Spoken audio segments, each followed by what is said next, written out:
The last time I spoke to you was at a rally outside City Hall, where the future of the park was still in doubt.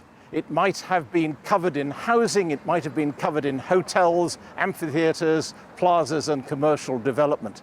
There were hundreds of people at the rally to urge the council to consider nothing except a park. And there were over 100 speakers in the council chamber itself saying the same thing.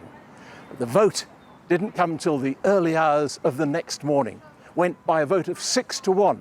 The council instructed the staff to prepare plans only for the LC-compliant park everyone had voted for in 2014. Joe Patel of the Santa Monica Great Park Coalition was one of the people who helped bring that victory about. Well, of course, we're very, very excited and very appreciative to the City Council for making that decision about a week ago. Their 6-1 vote for the future of the Great Park is a tremendous victory for our community that has fought so many years to close the airport and realize a great park. We continue to receive support every day. New members are joining. We have organizations, several per week, that are reaching out to us to join our coalition. Essentially, we are a small town. And so we really need to treat this as a small town where it's conversations with your neighbors, conversations with your friends, conversations with the elected officials in our city, including city council members, of course. Some of those conversations are taking place here in Clover Park, right next to the airport, where Friends of Sunset Park have organised a gathering with face painting and food and music to celebrate what's been achieved and also to look ahead at what comes next. You know, we're all feeling really optimistic right now about our about the neighborhood and about the park that's coming our way, and we're enjoying ourselves.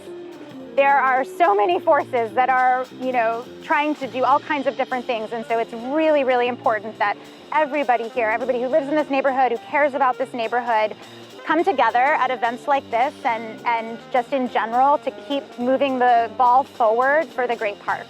One of the things that John Fairweather, who was a founder of Airport to Park and one of the founding members of the Great Park Coalition, wants to happen is that people get in touch with their councillors to thank them for what's been achieved so far. It's a problem that people say what they're not happy with, but very seldom take the time to say what they are happy with. Council probably reacts better to kind words than harsh ones. If you just get negative feedback and you don't get the positive feedback from the majority, then you're going to get a distorted view of things.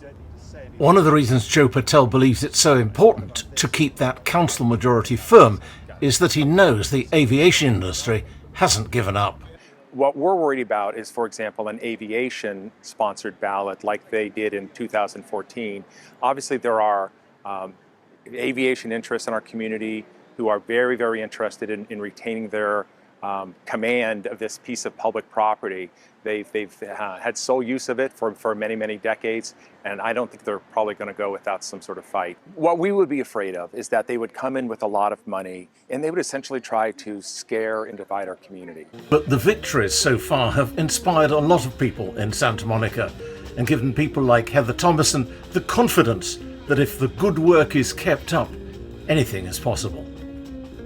I have been amazed by the organizing of the people who are working for the Great Park. It has been astonishing to see the amount of, you know, community engagement that people have been able to get enough of that, as we have seen, and things will happen.